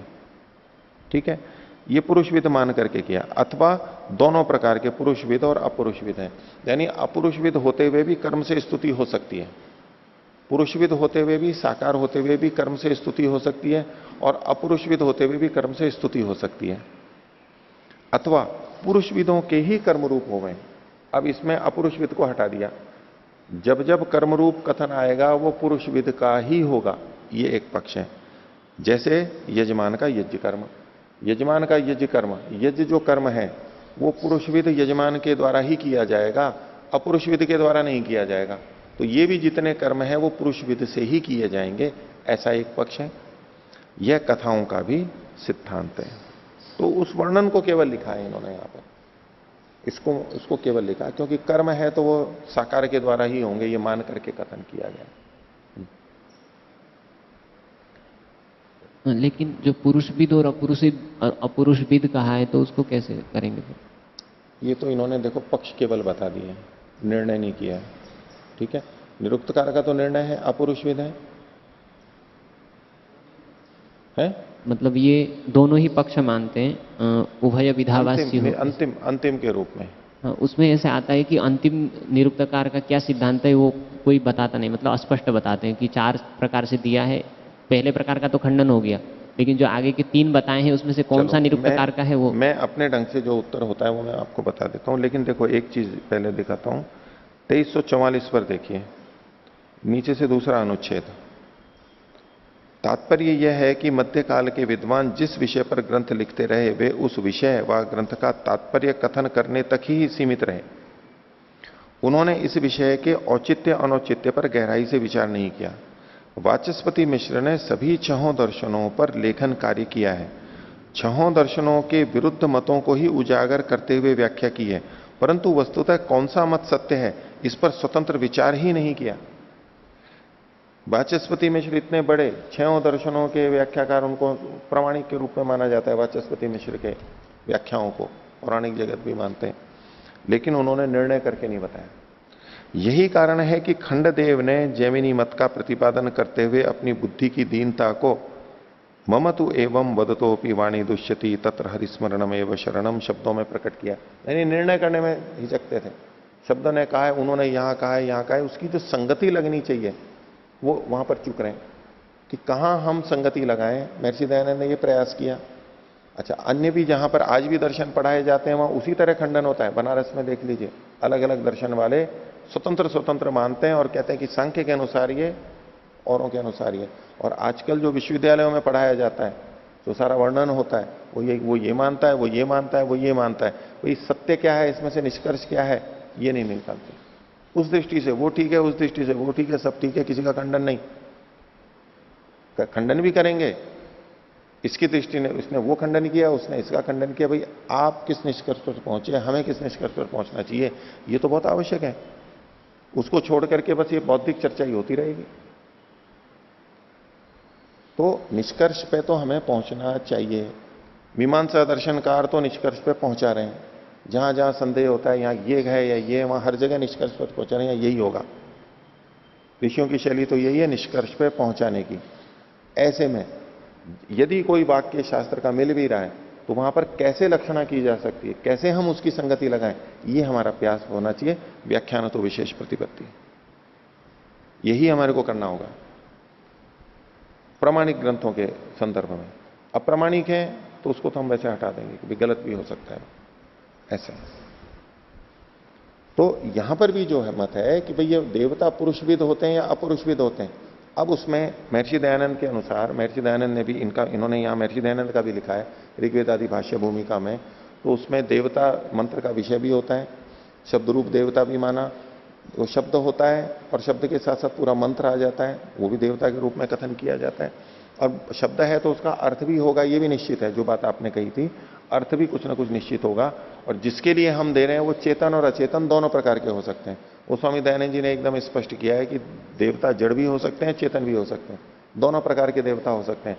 अब उनमें भी शरीरधारी देवता भी माने गए हैं, अगर उस तरह का नाम है। माता पिता आदि जो पंचदेवता, पंचायतन, पूजा और वो जो सारा वर्णन है, तो शरीरधारी भी होते हैं और अशरीरधारी भी होते हैं, जिसमें कि जो जड़ पदार्थ हैं, वायु, जल, पृथ्वी आदि, जिनसे कि हमारा जीवन चलता है, प्रकृति, वो भी देवता के रूप में है। वो जड़ देवता है, वो साकार भी होते हैं, निराकार बिना रूप वाले भी हो सकते हैं। और जो अचेतन देवता है वो केवल एक परमात्मा है। उसकी विविध शक्तियों को हम भिन्न भिन्न नामों से, अलग अलग देवता नाम से प्रस्तुत करते रहते हैं। वो जो अचेतन एक देवता है, वो देवों का भी देव और सबका देव, वो अकेला वो चेतन देव है, वो भी वस्तुतः है। निष्कर्ष है चेतन देवता, सब जो चेतन देवता है वो मूलतः अंततः जितने भी नाम आएंगे वो सब परमात्मा के ही वाचक होंगे। ये वहां हम निर्णय के रूप में कर सकते हैं। अगर हमें कोई जड़ देवता वहां पर नहीं लग रहा है, अगर जड़ देवता की यानी सूर्य, अग्नि, वायु, इंद्र, ये जो जड़ देवता हैं, इनका भी वर्णन है, अगर जो विवरण वहां पर मिल रहा है, प्रक्रिया चलिए, वो यहां संगत लग रही है तो यहां लगा देंगे। अगर यहां संगत नहीं लग रही है तो इन नामों वाला जो, इन गुणों वाला जो परमात्मा है चेतन, वहां पर उसको घटाएंगे। हाँ। और पृष्ठ संख्या 2347 में हाँ।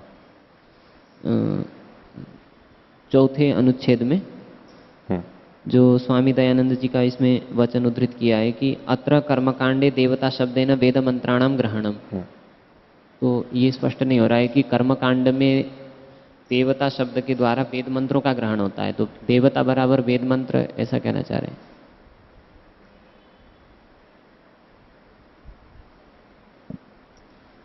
कर्मकांड में देवता का नाम लेकर के और फिर कथन किया गया, ठीक है। तो उस नाम वाला शब्द, उस देवता वाला शब्द जिस मंत्र में आया है, उसको लेकर के फिर उसका प्रयोग करते हैं। मंत्र अपने आप में नहीं है, लेकिन उसको देवता के रूप में उसी को ही प्रस्तुत करते हैं। पीछे देखिए, ब्रह्म निराकार सर्वव्यापक है, इसमें समस्त वैदिक वांग्मय का एक मत है। अतः ब्रह्म का विग्रहवत्व स्वतः असिद्ध है। कर्मकांड में देवता शब्द से क्या लिया जाता है, इस विषय में कहते हैं। इसको और वहां पर देखना होगा।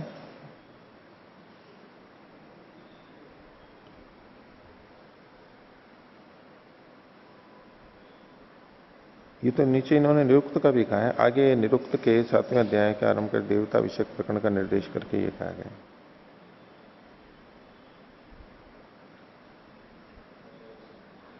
है।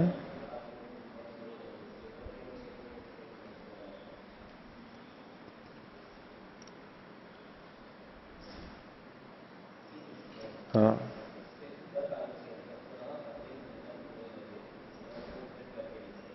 हाँ, ये इसके नीचे वाला जो, हाँ, पुनः अग्निम दूतम पुरोदते मंत्र को उद्धृत करके लिखते हैं, अत्र अग्नि शब्दो लिंगम अस्ति, अतः किम विज्ञेयम यत्र यत्र देवता उच्यते तत्र तत्र तत्लिंगो मंत्रो ग्राह्य। अर्थात जहां अग्नि शब्द लिंग है, इससे क्या जानना चाहिए, जहां जहां देवता कही जाती है वहां वहां उस लिंग वाला मंत्र ग्राह्य है। इसके किस संदर्भ में कहां पर कहा है, आहुति आदि देने के संदर्भ में है तब तो अलग जाना चाहिए, लेकिन उच्चारण आदि की दृष्टि से कहीं कहा है कि ये देवता है, इसको यूं लेंगे ना कि यहां ये देवता है, तो देवता के लिए हम कुछ प्रदान कर रहे हैं तो उससे संबंधित मंत्र, उसकी स्तुति की जाती है, पहले आह्वान किया जाता है इत्यादि। तो जो शब्द वहां पर पढ़ा गया है देवता के लिए कर्मकांड में, आहुति उसको दी जाएगी, वो एक अलग बात होगी, हवि दी जाएगी, लेकिन वो शब्द जिस देवता का पढ़ा गया है तो उस शब्द वाले मंत्र को लिया जाएगा उसके आह्वान के लिए, उसको आहुति देने के लिए, या तो खिलाने के बाद में फिर उसकी और स्तुति बाद में करने के लिए, बाद में कोई वाक्य हम बोल रहे हैं, तो उस जिस देवता का वहां कथन है उस देवता से संबंध उस शब्द, वो शब्द जिन मंत्रों में आया है उनमें से किसी को लेकर के वहां पर विनियोग किया जाता है। ये तो बस इतना तात्पर्य लेना चाहिए, वो मंत्र ही देवता हो गया ये तात्पर्य नहीं।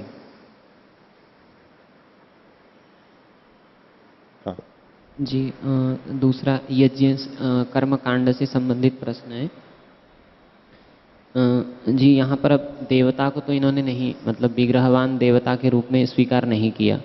हाँ, तो लेकिन अब इंद्र आदि जो देवता हैं, यहाँ पर एक चर्चा मीमांसक जी ने इसमें विवरण में लिखा था कि अध्यात्म पक्ष में और अधिदेवता पक्ष में वो तो स्पष्ट ही है, उसमें तो देवता सशरीर है अथवा अशरीर है उसका विचार ही नहीं है, क्योंकि वो तो अध्यात्म में जो देवता हैं और अधिदेवता में जो हैं वो तो जड़ आदि हैं, वो तो स्पष्ट ही है, इंद्र अग्नि आदि। परंतु ये सारा विचार इसके लिए यज्ञ से संबंधित विचार है ऐसे बोल के बता रहे हैं। तो ऐसी स्थिति में जब हम यज्ञ में किसी देवता के लिए आहुति प्रदान कर रहे हैं, तो अगर वहाँ पर अगर हम जड़ देवता के लिए कह रहे हैं कि हम तुमको आहुति देते हैं, तुम हमारे यहाँ पर आओ, तो इस प्रकार का सारा कथन किस लिए किया गया, फिर वो तो व्यर्थ ही है, कोई प्रयोजन नहीं है उसका। आपका तात्पर्य ये, आप इससे ये तात्पर्य ले रहे हो कि अध्यात्म या अधिदैवत, वहां जो देवता कहे गए हैं वहां तो कोई प्रश्न नहीं है। इसका मतलब है कि वो जो देवता थे उनका वर्णन तो वहां हो गया, अब उन देवताओं को यहां नहीं ला सकते, उन देवताओं को यहां नहीं ला सकते। यहां पर यज्ञ से इन्होंने ये कहा कि यज्ञ में देवता से संबंधित प्रश्न है, प्रश्न केवल इतना है कि ये कौन सा किस तरह का देवता है, लेकिन इसका ये मतलब नहीं है कि विग्रहवती नहीं है तो वो जो जड़ देवता थे, अधिदैवत में जो देव थे, वो यहां पर नहीं लाए जा सकते, उनके संदर्भ में प्रश्न नहीं है। वहां तो निश्चित ही है कि कौन कौन है, वहां अधिदैवत में जो प्रकृति के जो देवता हैं वो वहां निश्चित हैं, इसलिए कोई संदेह नहीं है। पर अब यज्ञ के संदर्भ में जब प्रश्न खड़ा हो रहा है कि कौन से देवता हैं, तो आपको लग रहा है कि भाई विग्रहवान देवता का तो मना कर दिया, अब कौन सा देवता, कोई देवता बचा ही नहीं। क्यों नहीं बचा तो कोई देवता, क्योंकि जो पृथ्वी आदि जो जल अग्नि आदि हैं प्रकृति के, वो क्यों नहीं लिए जा सकते, क्योंकि वो तो अधिदेवत में जा चुके, वो लिए जा सकते हैं ना। हाँ, उनको भी उनको हाँ, ले सकते हैं ना, लिया जा सकता है। तो निरर्थक क्यों हो रहा है फिर? हाँ, निरर्थक इसलिए बता रहा हूँ क्योंकि जैसे यहाँ पर इन्होंने प्रश्न उठाया कि इंद्र को हम आहुति देने के लिए बुलाते हैं, उसको खिलाने के लिए, तो ये कह रहे हैं कि अगर इंद्र होता तो वो आता, क्योंकि वो आता नहीं है इसलिए नहीं है, अगर चेतन विग्रहवान नहीं है। हाँ। उसी तर्क को अगर हम यहाँ पर भी देखें कि हम इंद्र के लिए आहुति देते हैं, अधिदेवता में जो इंद्र है अथवा अध्यात्म में जो आत्मा इंद्र है, उनके लिए आहुति नहीं दे रहे हैं, उनको आहुति जब दे रहे हैं तो वो आते ही नहीं है, तो उनको बुलाना और खिलाना वो कैसे घटेगा, वो कहना चाह रहा हूं। केवल निर्देश मात्र है, उन तक वो पहुंचती है, हमें ऐसा करना है, और ये हम उस देवता के लिए कर रहे हैं, ये हम वायु देवता के लिए कर रहे हैं। वायु देवता स्वयं आया, जैसे मनुष्य आता है फिर लेकर के गया, ऐसा तो है नहीं, इसका तो निषेध कर दिया। लेकिन वायु देवता वैसे ही विद्यमान है वहां पर, हमने आहुति दी, वो वायु देवता ने ले ली, वायु देवता तक पहुंच गई, उस रूप में सार्थक है। हमें वायु देवता को लक्षित करके ये करना चाहिए, यही तात्पर्य है बस, उसका केवल निर्देश मात्र। वास्तव में हम उसको संबोधित कर रहे हो, वो उद्बुद्ध हो रहा हो और फिर जान रहा हो, फिर ले रहा हो, इसका मना कर दिया ना, ये नहीं है। लेकिन ये निरर्थक भी नहीं है, आना भले ही नहीं हो रहा है, लेकिन वो वहां तक पहुंचना हो रहा है, उन तक पहुंच रही है, हमें उसके लिए ये करना चाहिए, वो हमने कर दिया और उससे वहां पर लाभ हो रहा है। नहीं, वो उसके पास में वो पहुंच रही है या नहीं पहुंच रही है, उसका पता कैसे लगेगा? कैसे पहुंचेगा कि पहुंच रही है? नहीं, पता कैसे चलेगा कि पहुंचा कि नहीं पहुंचा? पहुंचा ही नहीं पहुंचा, वायु तो है, वायु है ना यहाँ पर, और हमारे को पता भी लग जाता है। यहाँ यज्ञ में हमने आहुति डाली, हमारे को सुगंध भी आ जाती है, वो चीज वायु में हमारे को सुगंध आ जाती है, वायु में हमें पता लग जाता है। और इतना भी, ये तो प्रत्यक्ष रूप में होता है, ये भी नहीं मानते हैं तो शब्द प्रमाण से ही माना जाएगा। अगर उनको पहुंच ही नहीं रही है तो ये सारा वचन व्यर्थ होगा। पहुंच तो रही है, विग्रहवान को नहीं पहुंच रही है, दूसरे रूप में पहुंच रही है, और दूसरा रूप जो संगत है, जो दिखाई दे रहा है अर्थ की परीक्षा में, जो संभव लग रहा है, बस वहां पर पहुंच रही है। पहुंचना तो मानना ही पड़ेगा हमारे को शब्द के प्रमाण से। कहां पहुंच रही है, किस रूप वाले को पहुंच रही है, ये चर्चा है बस, इस रूप वाले को या इस रूप वाले को, पहुंच तो रही है।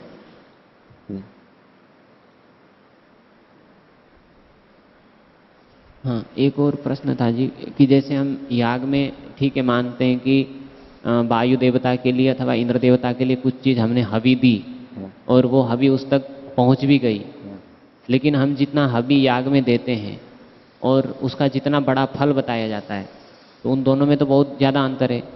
मतलब फल तो बहुत बड़ा है, जैसे स्वर्ग काम हो ये था, लेकिन हवि तो थोड़ी सी, और जितना भी याग करते हैं जैसे करते हैं, तो वो किस तरीके से संगत हो सकता है? तो अगर साक्षात अगर कोई ऐसा देवता होता, आपका ये कहना है कि जितना हम देते हैं उतना ही फल रूप में मिलना चाहिए, अनुपात में ही होता है, मतलब इतना अति भी नहीं होना चाहिए, जैसे जितना कर्म है उसके अनुरूप ही फल होना चाहिए, वो अति दिखा। क्या आधार है? अनुरूप क्या क्या आधार है? एक बीज बोए तो कितना होना चाहिए? 2 होने चाहिए, 50 होने चाहिए, 100 होने चाहिए, 1000 होने चाहिए, क्या है? क्या आप मान के चलते, क्या आधार है? उचित अनुचित का आधार क्या है? भवति तथैव भवेत्। जैसे अन्य कर्मों में होता है, क्या? अन्य कर्मों में जो व्यक्ति जितना काम करता है उसको उतने रुपए मिलते हैं उसके अनुरूप। अच्छा, तो इसमें उसके अति नहीं होता है उसमें। नहीं, इसमें अति क्या मतलब? अनंत मिल रहा है? जी हाँ, बहुत अति मिल रहा है, क्योंकि अनंत मिल रहा नहीं, अति नहीं, अनंत नहीं मिल रहा है क्या? नहीं कह रहा हूँ, लेकिन एक जैसे यज्ञ में जैसे एक नाटक जैसा ही होता है, जैसे बच्चे लोग मतलब बचपन में जैसे मिट्टी आदि को लेकर के घर बनाते हैं, खेलते हैं, वो करते हैं, इसके लिए तुम्हारा घर है मेरा घर है, उसी तरीके का वहाँ क्रियाएं होती हैं, और उस क्रिया के द्वारा इतना बड़ा फल का कथन जो किया जा रहा है, तो वो कैसे हो सकता है? हाँ, तो वो युधिष्ठिर जी ने तो लिखा ही है। शुरू में तो यज्ञ बहुत थोड़े से थे, फिर बड़े बड़े यज्ञ इन्होंने कल्पित कर लिए मंत्रों से, ब्राह्मण ग्रंथों में आ गए। शुरुआत में नहीं थे ना ये, और उसमें बहुत सारी ऐसी परिकल्पनाएं कर ली गई, इससे ये होगा, इससे ये होगा, इससे होगा, बहुत बड़ा बड़ा। और ये केवल उपलक्षण मात्र हैं।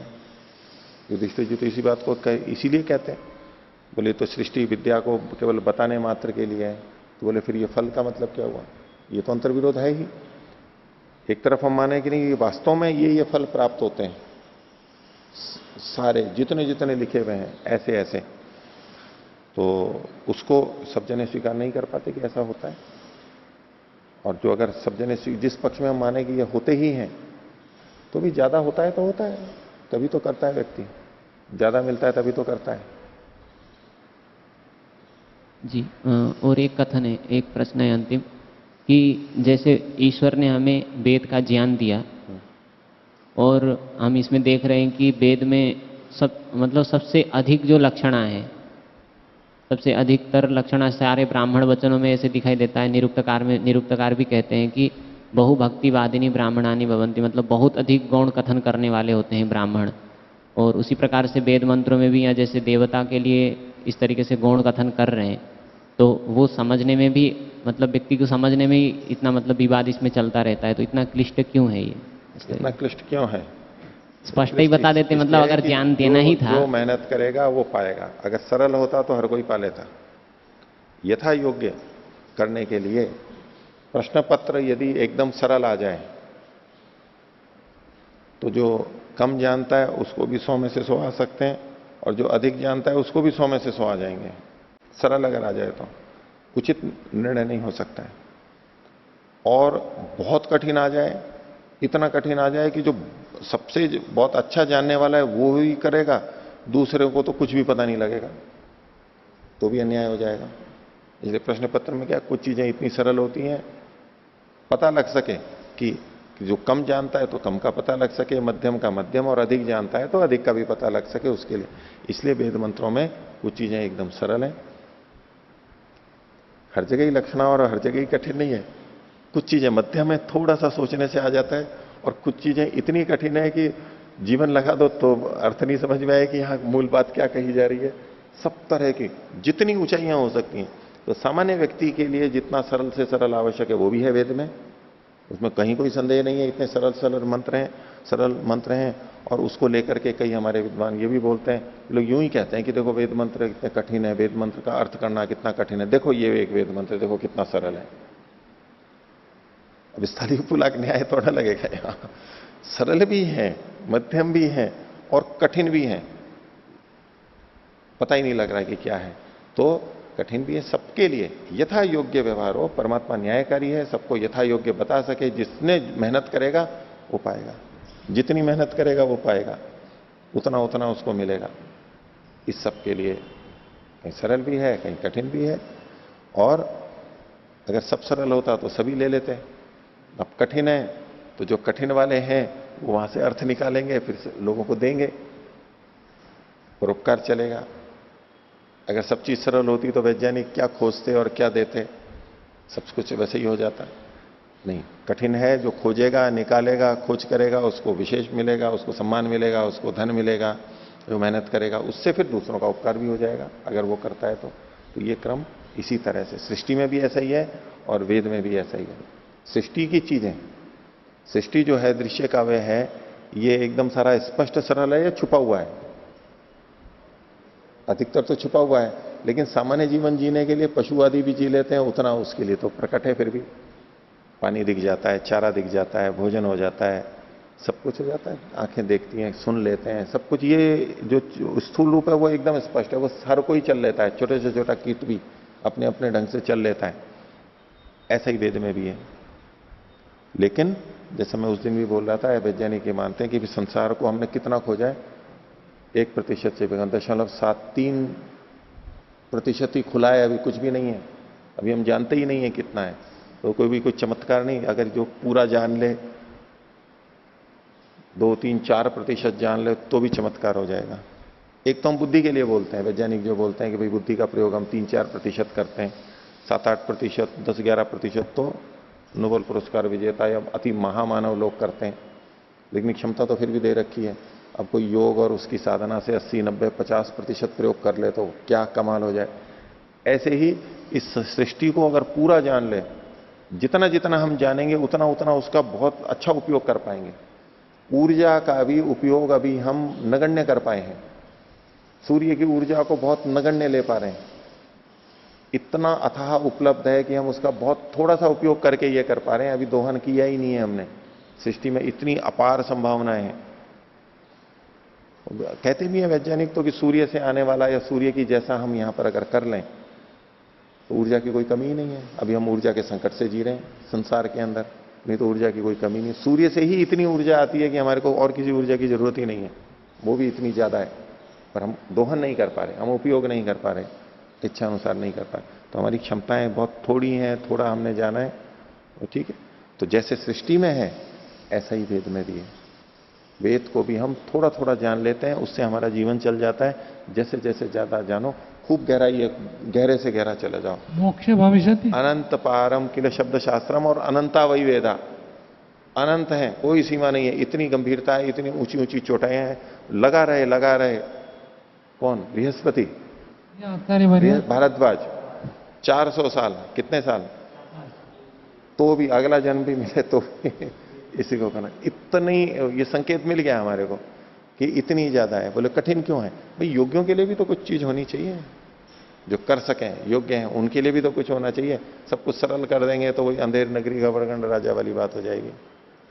जी आचार्य जी, आपने कहा थोड़ा थोड़ा जानने से जीवन चल जाएगा, तो क्या थोड़ा थोड़ा जानकर मोक्ष प्राप्त कर सकता है या पूरा कठिन से कठिन मंत्र को भी साक्षात्कार करना पड़ेगा?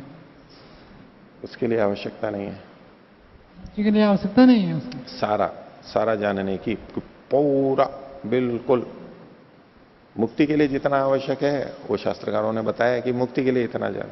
हाँ, पदार्थ विज्ञान, समाज में खोज करना, उपयोग करना, उसके लिए जो चीजें आए वो तो अलग से करनी पड़ेंगी, लेकिन उन सब खोजों को जानने की आवश्यकता नहीं है।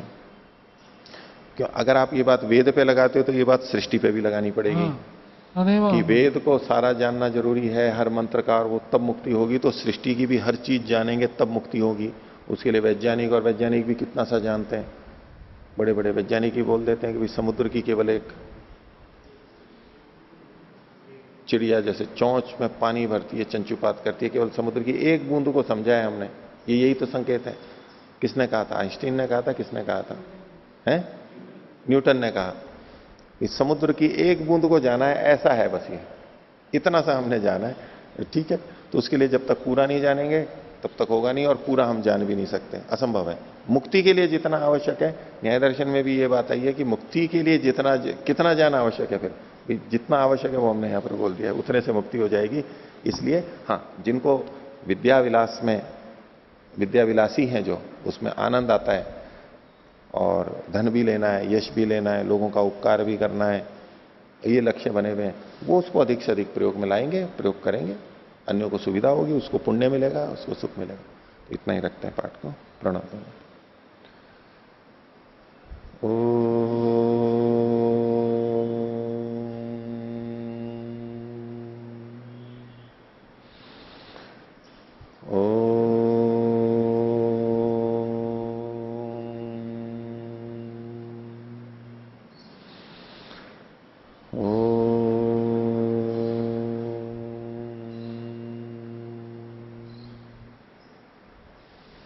सभी को सदर अभिवादन। ओम।